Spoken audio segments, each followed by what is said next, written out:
Good afternoon, everyone. This is Juan Catamayo, JCT for Education for you. Thank you for watching. Remember, all these videos, they are housed on IGTV, my personal Instagram account, and we also house it on YouTube. We have Mr. Ed Bustos from Rollins College. Ed, un abrazo para ti y toda tu familia. And I have our guest right from London, from the UK. Let's invite her over. Dear friend of mine, I will tell you a long story.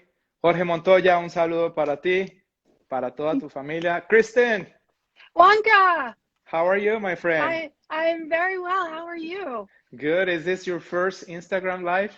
If we don't count the test we just did, absolutely. This is brave new technological territory for me. I am so happy. You'd be surprised how many first timers I have had here on Instagram. It has been wonderful. But most important, how are you, Kristin Dreazen? How's your family? We're all doing very well. Circumstances allowing. My partner and I here, Simon and I have been fine. We've been very lucky that we've been healthy. My little sister and my nephew and my parents back in Pennsylvania are all doing well as well. We're, all itching to get out of the house, but otherwise okay. Good. So everyone, we're talking to a legend right here from Pennsylvania. We will talk a little bit more about her life, but Kristin Dreazen is a senior consultant. She's been working for Edvice Limited for almost 9 years, Kristin? 8? Almost 8. Sorry, almost 8 years. Almost 8. Had to do math there. That's not my strong suit. No problem. So Kristin and I, we pretty much share the same arena. She's an ed consultant in the UK. I'm an ed consultant here in Florida. So Kristin, this is a conversation. So you're ready to rock and roll? I am. I'm looking forward to it. Okay. So Ed Bustos says she's a legend. Oh, Gina thank you, sends Ed. like little hearts. Gina goes like little hearts. And Candace, she just waves. So we're going to see a lot of interaction from friends, colleagues, parents, students, entrepreneurs, you name it. So first of all, you were born and raised in Pennsylvania. Where? Well, I grew up in Reading, Pennsylvania, although I was born in Connecticut, but Reading is really the hometown. When I was 18, I headed for the hills for college and fondly visit, but haven't really been back to live there since. Okay, so for those of us and for everybody, for geography purposes reason, yes. How far is it from Philly? It's about, the way my sister drives, it's about 45 minutes, but the way I drive, it's about 1 hour and 10. Okay. So not far. But there's definitely, people in Reading who commute to Philly, as their normal thing. So, okay. Yeah. There are a lot of students watching or will be watching. What high school did you attend? Was it public, private? Tell us a little bit about your high school. Sure. I went to Exeter Township Senior High School, which is a public school that was located about 10 minutes walk from where I lived. I graduated in a class of about 175, I think we were. Kind of very typical of an American public school, big football stadium, AP classes, right? I remember bio labs in a very stuffy classroom. But I think very much, what you would expect from suburban Pennsylvania. Okay. And when you were looking into colleges and universities, did you knew immediately that you wanted to major in history and politics? Definitely. That was a given. I have been for as long as I can remember, a big history nerd. And alongside that comes the politics. I was always really interested in that. And my favorite classes in high school were always the history classes. Okay. Most definitely. Yeah. Did you take AP history? I didn't, but only because my high school didn't offer it. I did take an independent study in history in my senior year with my favorite history teacher. Okay. And took pretty much every history class, every history elective I was allowed to. Okay. Over my 4 years.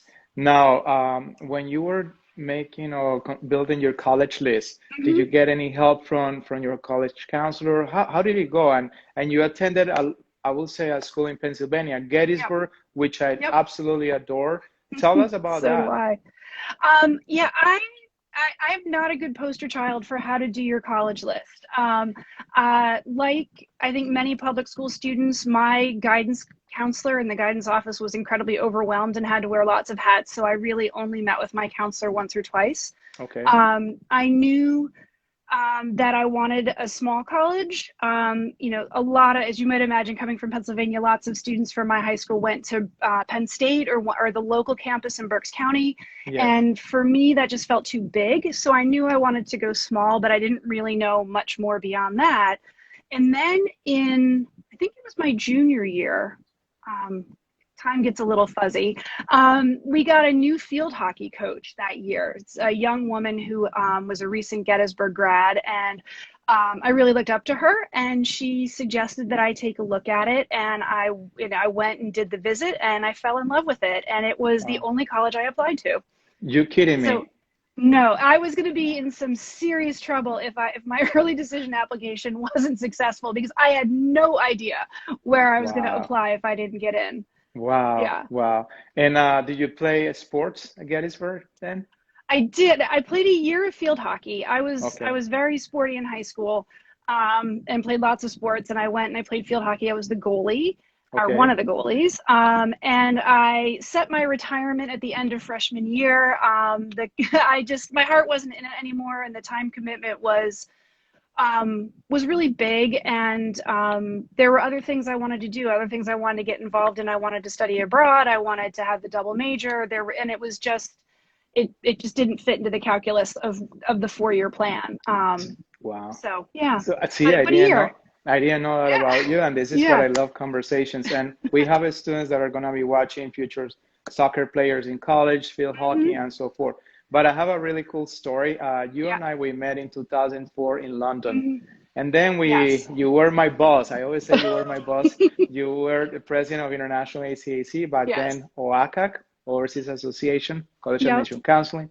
And when I joined the board in 2014, I learned from you about Gettysburg. And actually, one of my students, I came back and I say, listen, you got to check Gettysburg College in Pennsylvania. She went and visited, and I'm very proud to say that thanks to you, the power of a big advice, she graduated from Gettysburg. Oh, that's fabulous. And she finished a major in sociology, and then last name Rizzi. I'm trying to come out with her name, Francesca Rizzi. And then she went ahead, and now she's doing her master's in politics in Geneva, University of Geneva. So thanks to you and your Gettysburg story, then I went to visit Gettysburg.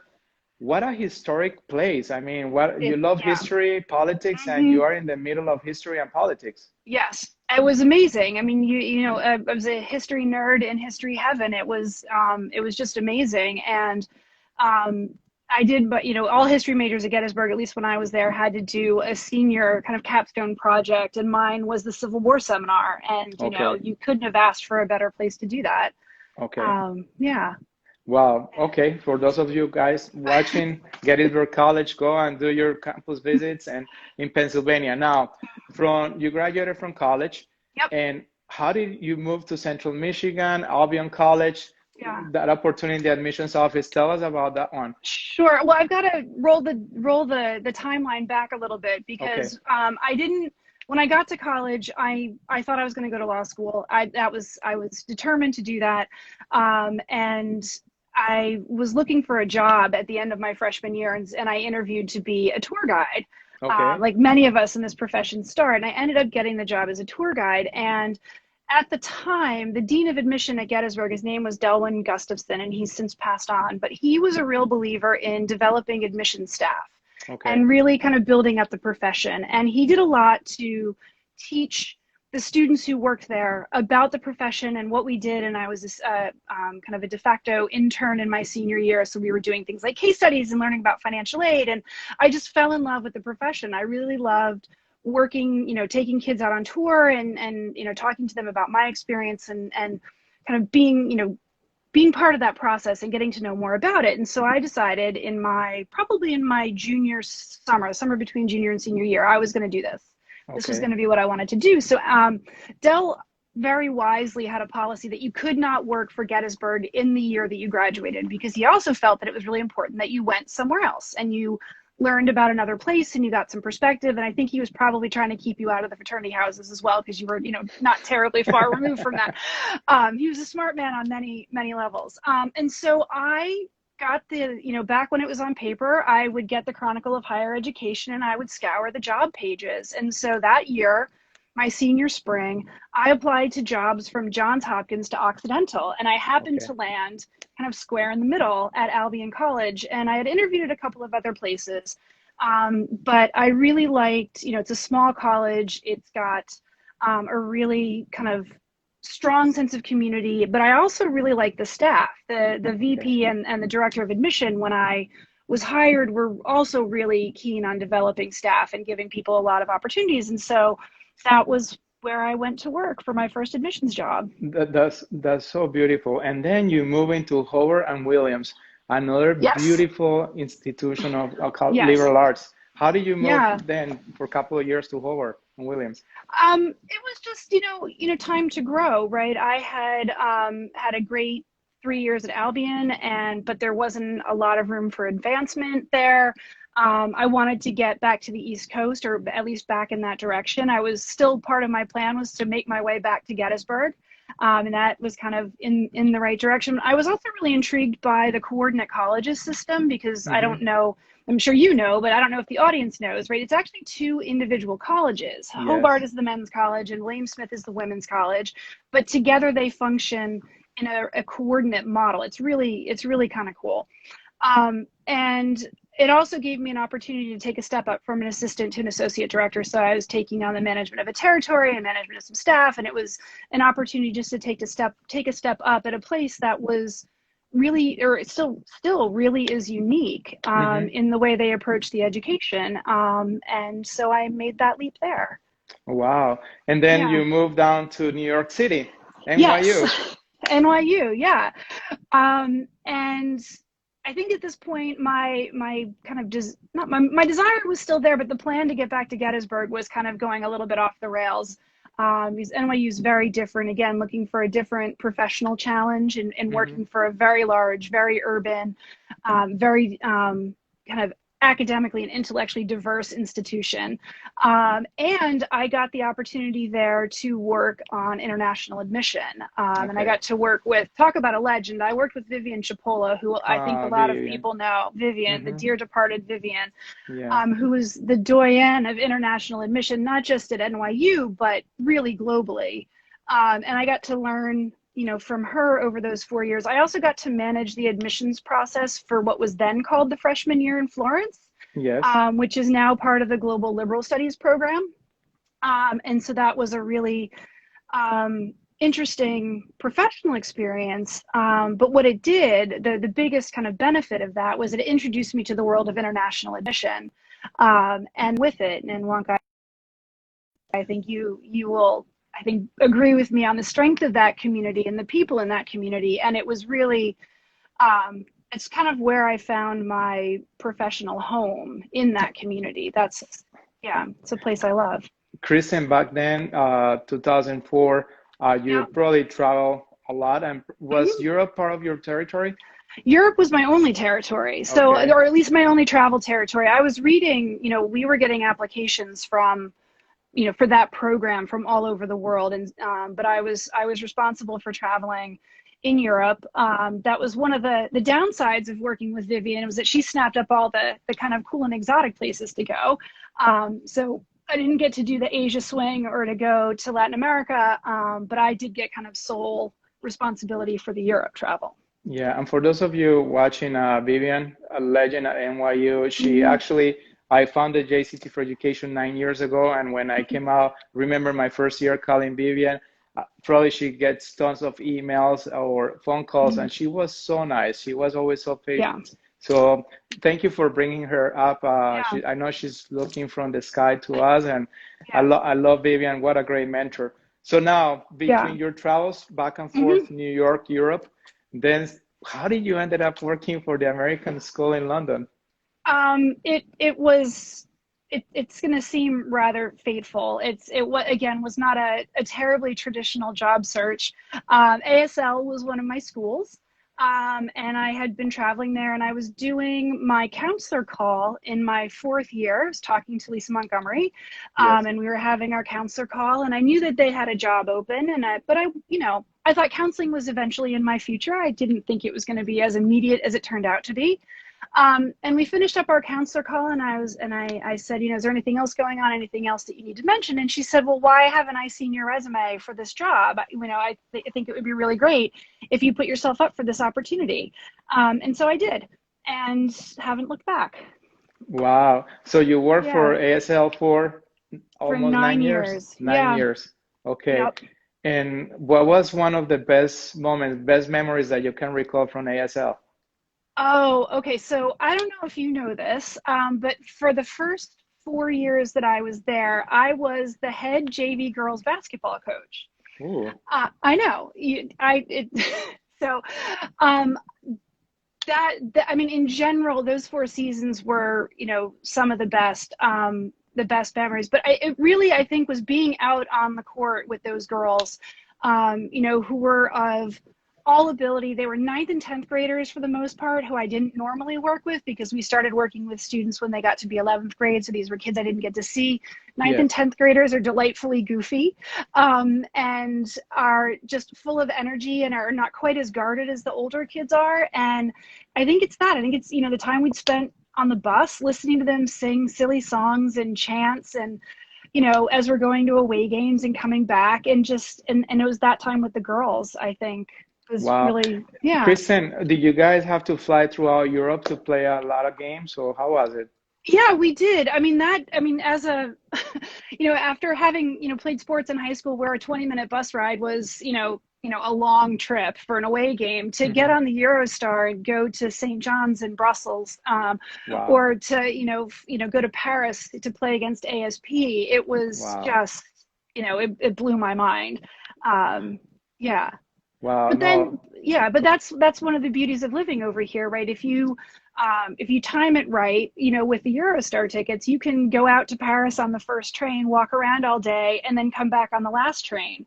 And it's just, that's Europe. It's kind of ridiculous in a way. How far do you live from the city, from downtown, or you live in downtown? No, we are not for a long while. So 10 years ago, Simon and I bought a house in Hertfordshire, which is one of the counties that borders London. We're a half a mile over the Greater London border. Okay. And so I am 7.5 miles from my office, which Okay. is opposite the Finchley Road tube station, if anybody knows London. It's another mile down to St. John's Wood, where ASL is, and Yes. like another 2 or 3 down to the center of the city. So we're about 12 miles out. Okay.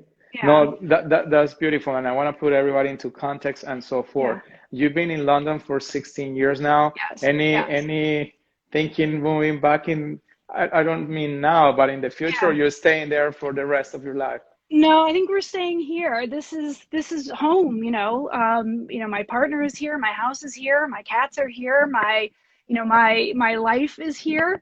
And with my parents in the States and with Simon's parents in Cyprus, this is a good kind of midway point for us. Hmm. And so I think that either set of our parents would be very dismayed if we moved it to a country that favored one set or the other.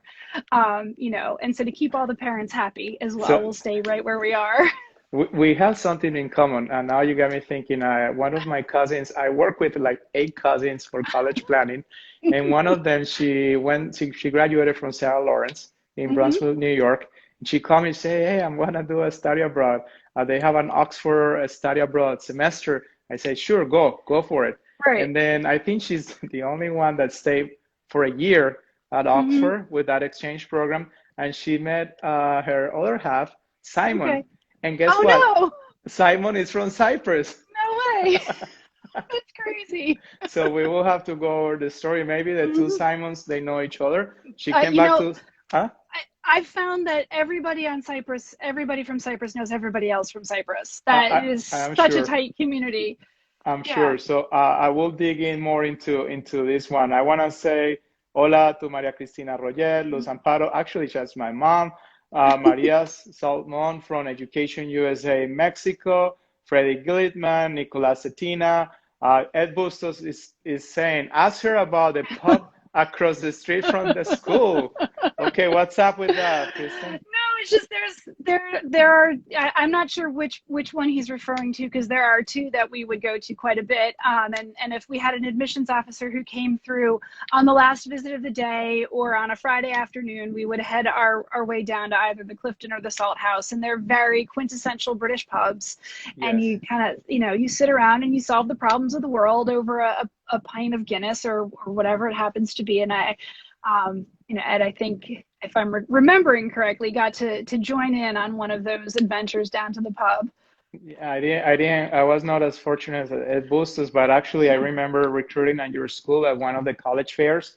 That was November, and I came with a brutal cold, and you guys gave me some medicine. I was staying at Trafalgar Square, and thank you guys, because those medications, whatever you guys brought me, it got me back into track, into recruiting. So good memories. So you worked for almost 9 years at ASL, and then Edvice Limited. Yes. So tell us that story.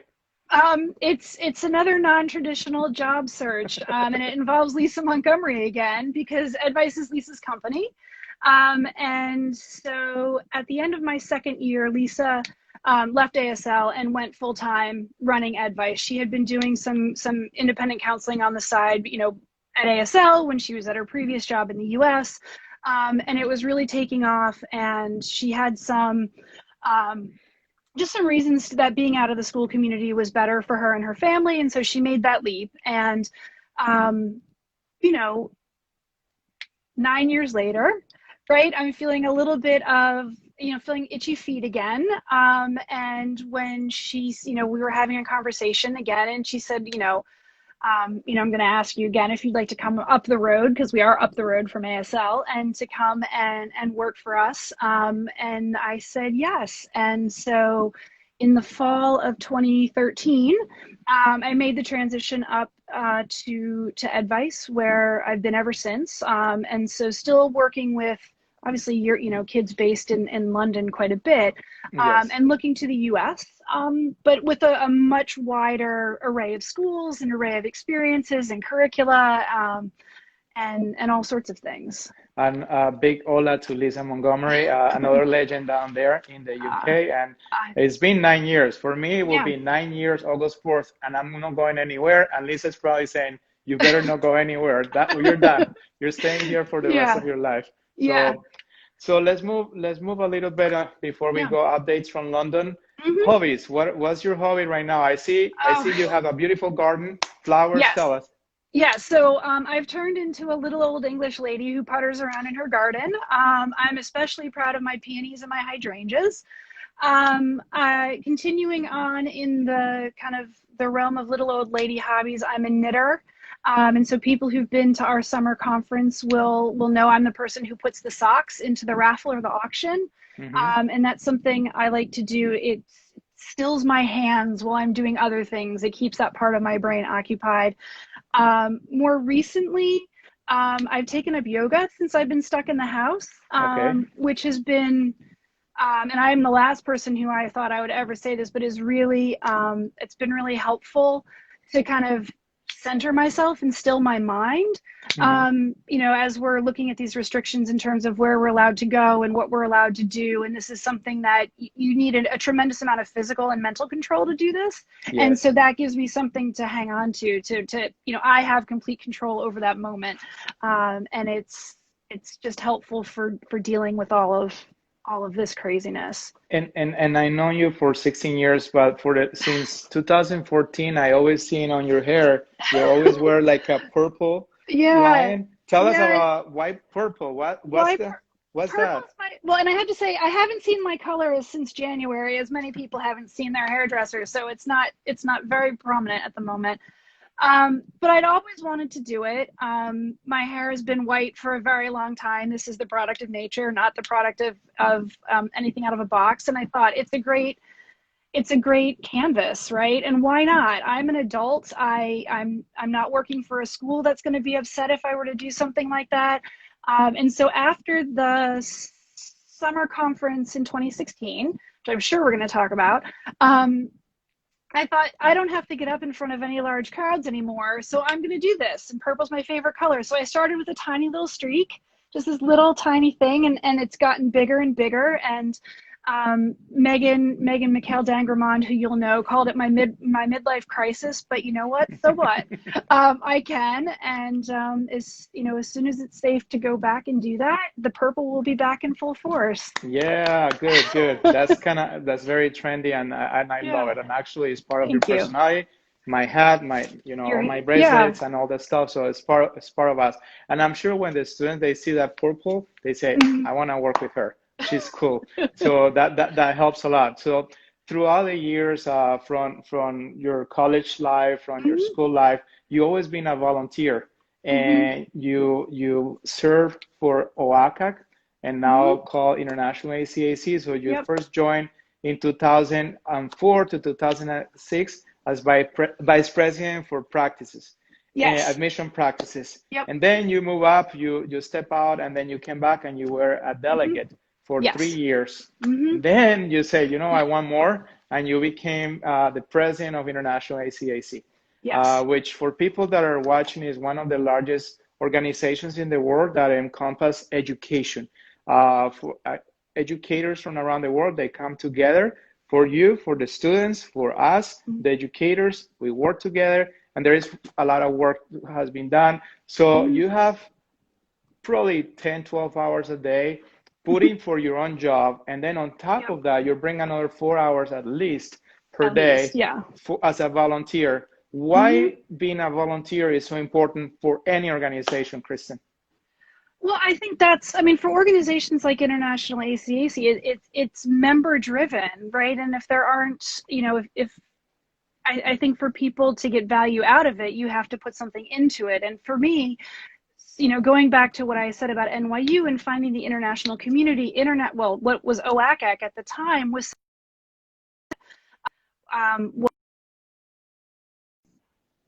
in 2001 at Clark. In Worcester, Mass, and it was 110 people, and to be welcome, that even felt intimidating. Now it's many more hundreds of people, but even that felt intimidating as a new person. But that feeling went away about 3 minutes after I walked into the suite that I was assigned to, and I was kind of brought into the community from there. And from there, there's friendships, there's professional, there's colleagues that whose relationships I've developed. It's opportunities to learn, from other professionals who are incredibly kind of well educated in this, who are willing to sit on a bus with us for 2 weeks to go visit colleges together, right? So there was so much that I got from this organization that when it finally freed up in my kind of job number one, to be able to give back, it was a no-brainer to me. It was important so that to me that I was able to contribute to other young admissions professionals who were coming into international to have that time and space and to build those relationships as well. So it really took almost no thought, once the time freed up. And kudos to all the volunteers for any organization around the world, for our colleagues that are volunteers, that they are on the board. You guys are doing a fantastic job. Kathleen Schultz coming up with the online conference. Kathleen, I know you're working really hard. So to the whole board and to all the volunteers, we say hola and thank you so much. What is your proudest moment at International ACAC, or formerly called OACAC? Oh God, there are a lot, but this is going to sound a little selfish, but and you were there at this moment. I don't know if you know this, but we were at Rutgers, which was the conference in 2016. Yes. And that was the conference that I planned as part of my president-elect year. And it was a very small moment, actually. It was, there were a couple of us in the room that was designated as the boardroom, where we were able to do work and to kind of take time out, and we were all just starting to gather. I was first on campus. I was out of my parents' house at like 9 o'clock that morning. I showed up like 2 hours early. I was that person.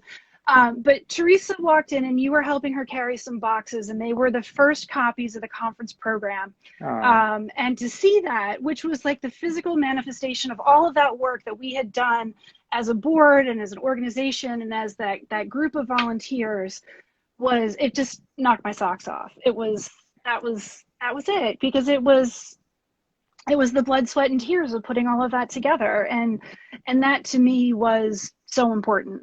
No, and I want to thank you. I remember that moment, and I almost tear up because it's all the work coming together for a whole year planning, and you did a fantastic job. I Thank you. admire you, everything that you did. And what is the most challenging part of being a president for such a large organization? Oh God, what isn't the hardest part? I mean, it's hard work, but it's incredibly rewarding. Don't get me wrong. I mean, I think it was the not knowing what day to day was going to look like, right? Hmm. And you've said this a lot, that I am a planner, and I Hmm. like to kind of know what's going to happen and plan out my lists, and you can't, there's a ton of stuff you can't plan for, whether it's, something not looking right in the proof of the program that you're putting together, or it's an executive order coming out of Washington while you're at the movies on a Friday night, right? And Yes. so I think it's that unpredictability of being at the head of an organization and being responsible for all of these moving parts, and having to think on the fly, when something comes up like that. I know. It's I, exhilarating. It's fascinating, but it's hard. It is hard, and I think this is giving you a lot of experience, and this could be a good segue to get Hmm. into your job, your current job Hmm. in London. And Yeah. how are things in London? How are you guys doing? We're still here at home. Hmm. 3 months for us here in Boca Yeah. Raton, Florida, slowly opening up. How are you guys doing there? Yeah. Well, we've been on a fairly strict lockdown for a while. On Monday, what they call non-essential shops have been allowed to open. So, Okay. clothing shops, department stores, that kind of stuff. I have no plans on venturing out beyond my grocery store and out for a run at this point. I Yes. don't feel like it's that important that I do those things. I also don't think it's that responsible yet. I'm not convinced that we're at a point where a second wave isn't going to happen. And after watching some of the images on the news, Yes. I'm a little scared. The way that people are kind of streaming into shops and Yeah. not thinking about these things. But overall, I think. Oh, the other thing, we got football. Football started today. So Really? Premier League is playing to empty stadiums, but they're Wow. playing as of today, which was really, again, like one of those, like an oddly teary moment to see that. But I mean, I think, like I said, we've been really lucky. We've been able to be very helpful. Simon's back at work, which is making both of us a little bit uneasy, just because Okay. he's got to go out into the world, but he's driving, so he's staying off public transportation because he can. Um, and yeah, I hope that people continue to take this seriously, even though we're allowed to have more freedom outside of our home at the moment. Correct. And here is the same, but I heard on the news this morning that Mhm. there is this wave going up here in the state of Yeah. Florida, Yeah, you Texas. guys like, your numbers were a little scary this morning when I saw Yeah. them. And the bars are pushing big times to be Hmm. open, but again, it's a big one. How is your practice doing? I mean, how are you experiencing a steady number of students enrolling on your practice, or how are things Yeah. there? It's a little quieter than it's been. Normally the springtime, I think, as kids get out of exams, as they get out of their GCSEs and think, I did really well on these exams, let me take my crack at America. We would see a fair bit of kind of phone traffic and people using our inquiry form to kind of start the process. It's been quieter, but it's not completely dried up. Okay. Um, and in terms of our current junior class, they all seem, really keen on continuing their plans to North America. Okay. We um, haven't had anybody say, look, we're gonna scrap this plan and we're gonna stick to Europe, or we're gonna just do Canada, or we're gonna look at other parts of the world. So people seem to be still looking in that direction. I did have one senior though. She is a Latvian girl Okay. whose parents transplanted to Dubai, Okay. but she went to school in Britain, so that global. And she was all set to go to school in the US, and she had run a dual track to the US and UK, and she was all set. She had accepted her place. She was doing the kind of the online virtual orientations and things. And her parents, last week said no, that she has to take up her place in the UK, that they were not keen to let her go. They just didn't think it was the right time for her to be that far from home. So okay, I see. And we're experiencing pretty much the same. For 45 days, it was really quiet. And then families realized we got to move on, and life goes on, and universities goes on. And we have had here on these live conversations all sorts of universities, and life goes on, and education move on. So I have a question for you. Parents, despite the announcements from colleges and universities here in the US, they are saying we're going test optional. You don't have to send us the scores from Ivy Leagues. Most universities are going test optional for the next year or two. But the parents still say, I want my son or daughter to train for the standardized testing. What's your advice to students and parents? Well, I think it's the rare child, first of all, the moment that's got a list that's entirely test optional, at least for the moment.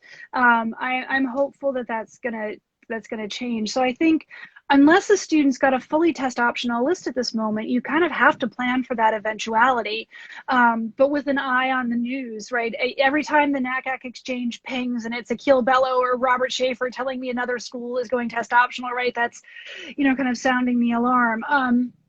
But I think you do kind of have to do that, just to kind of have your bases covered. Or, I mean, I have two students who have said, you know what, the testing, it either wasn't going great for me, like the test and I don't get on very well, it's just not a good match of my brain and this measurement, have shifted some of their lists to say, you know what, I'm going to let it go. I've got plenty of other things I need to worry about right now. And I'm just going to build myself a list that's test optional.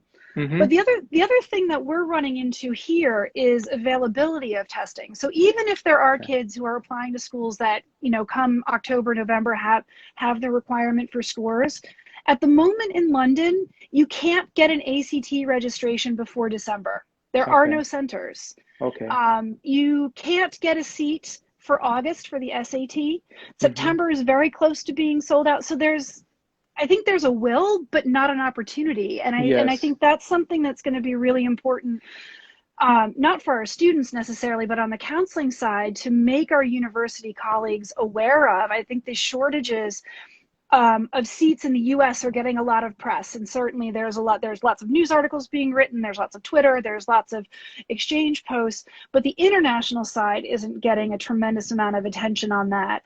And I think that those shortages are even more acute outside of the US. Yeah, and when you're talking about access, that's not providing access to any student at all, because then you have the students that can afford to fly, they might come to the US if there are no travel restrictions. If they can, right? If they can. So we just don't know. So now students say, oh, so I don't have to take the SAT, I don't have to take the ACT. Yeah. You work at NYU, I work at universities, so we tell the students, yes, but they're going to be looking at your transcripts. Right, exactly.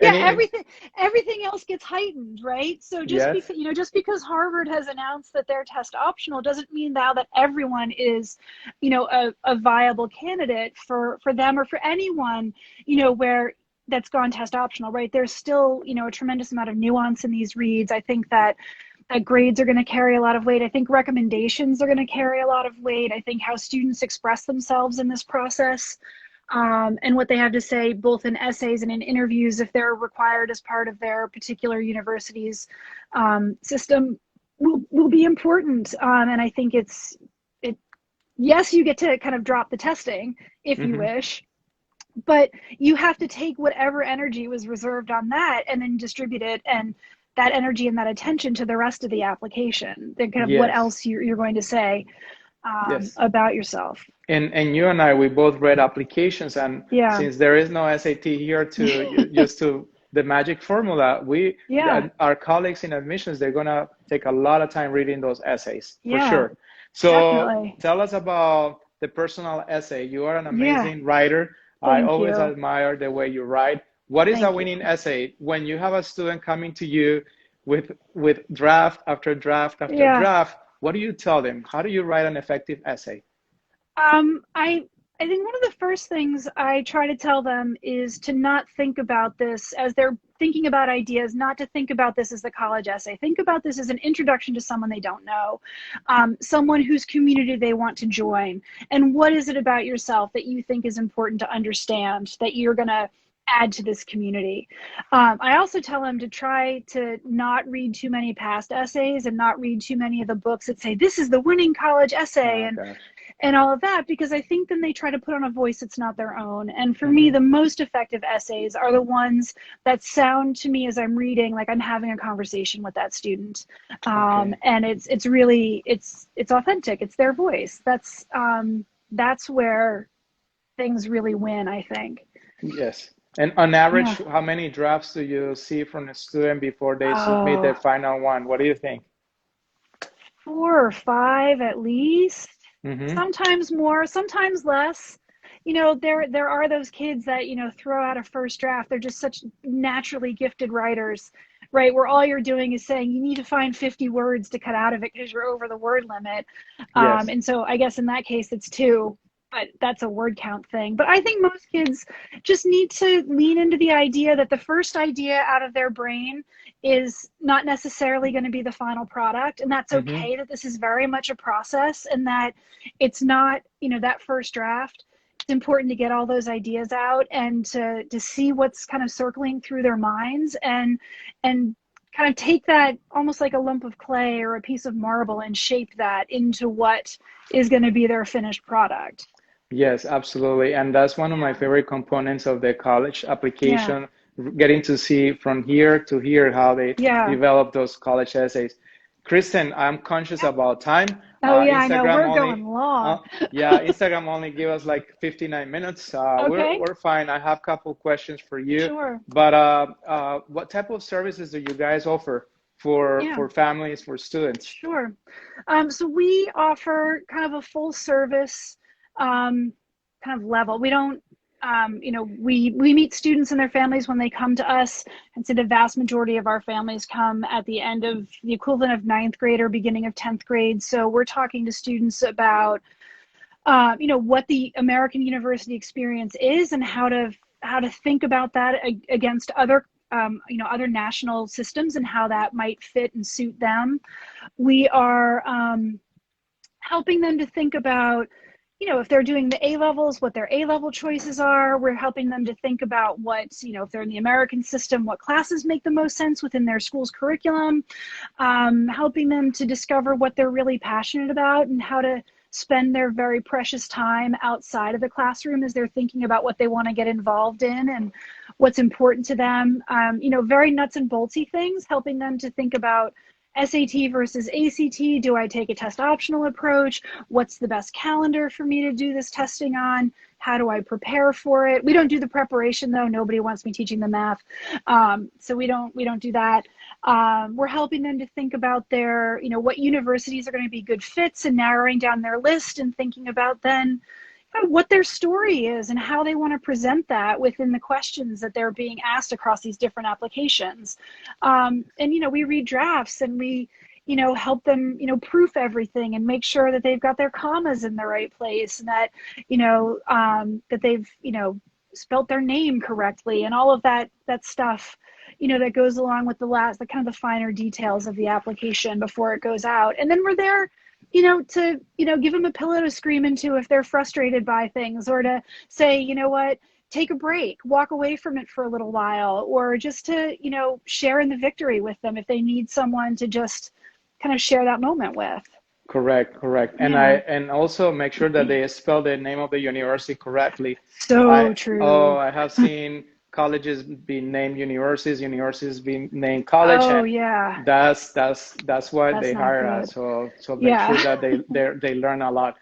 Kristen, Yes. more into logistics. So right now your office Yep. is closed, so you're working Yes. from home, Yes. and the students, they're fine. They shifted to online with you, and Yeah, I mean, to varying degrees of, happiness about it. And all of these schools are doing it very differently.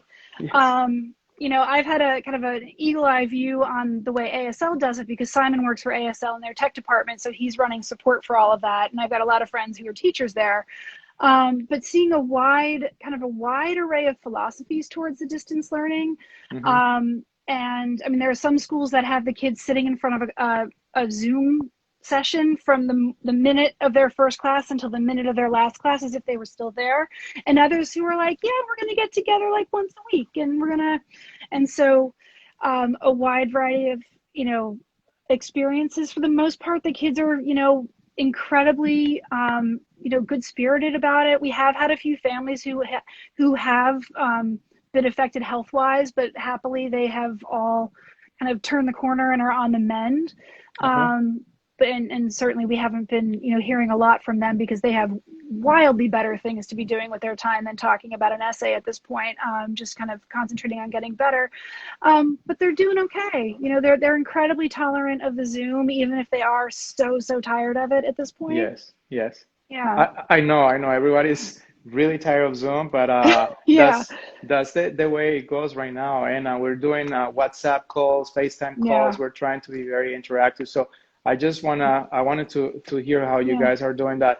Now, as a historian, political expert, because I know you love politics as much as I do. We're political junkies, and I promise I won't touch that subject.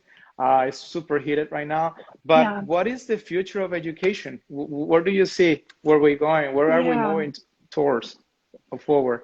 Yeah, I don't know exactly, but I'm pretty confident it's not going to look like what you and I and our contemporaries experienced when we went to college. I don't think it is going to be the 4-year residential model in the way I think that we look very fondly upon in our memory. I think already we were moving toward more non-traditional learners. We were, already moving toward more community college students who were transferring to 4-year institutions.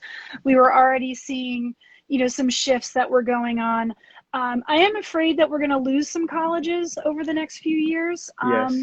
I think small liberal arts colleges in particular, for which I have an incredible fondness, as you know, I think are going to have a really difficult time.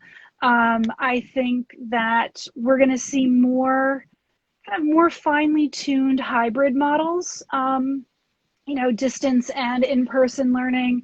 I think there's probably going to be a de-emphasis on the residential part of the model. Beyond that, I don't know. I wish I had a crystal ball. If I had a crystal ball, that would make life a lot easier on a lot of fronts. But I think that we have to be ready for change. I think we have to be ready for this to look very different than we expected it to. I think starting especially in August, the way that universities are already announcing they're going to come back early, and it's going to, finish in Thanksgiving, and then, Stanford's going to have 2 classes at a time on campus. And I think that universities are going to be really creative about this. I think we're going to see some things that you and I probably couldn't imagine if we sat down over a couple of pints for a couple of hours. But there's going to be, I think, some really interesting changes, and hopefully changes that, make this more accessible to more people. And it's not just a prize to be won, but becomes something that is, in everyone's toolbox. Absolutely. And I was just thinking, well, you were talking like civilization has evolved even through education, from our first civilization to the Greeks, to the Mayans, to right now. And now we're moving into more digital educational systems. So let's stay tuned. 1.7 billion learners around the world, from kindergarten to grandmas to 90-year-old, using iPads and so forth and studying. Right now, 17% are using technology, but it's moving to 50% by year 2025. So this is evolving. We are in the middle of now. Kristin, just to wrap it up, any final thoughts, words of wisdom here? Take care of yourself. Right? None of this really matters if you're not healthy and able to take advantage of these things. So I think take care of yourself and take care of your loved ones, and take time for yourself to do that. Don't let that be a backseat to all the other things that you think that you have to do at this moment. And it goes, to our students, to our colleagues, to our friends. My university side friends especially are working so hard, and I just hope that they're taking time for themselves. as Yes, well. and for the students that just graduated from high Mhm. school, that are rising seniors, to the students that are graduating from Mhm. college, from graduate school, congratulations to all of Yes. you. A very resilient class. And ladies and gentlemen, Kristin Dreazen, Senior Consultant, Edvice Limited, thank you so much for your time. Thank Come back you. soon. Thank And you. It was so much fun. thank you Yeah. for your work, your contribution to international education. You've been an amazing mentor and role model. Thank you so much, Kristin. Thank you. Thank So, you. hasta pronto, my friend. Take care. Okay. Ciao. Bye-bye. Bye bye. Bye.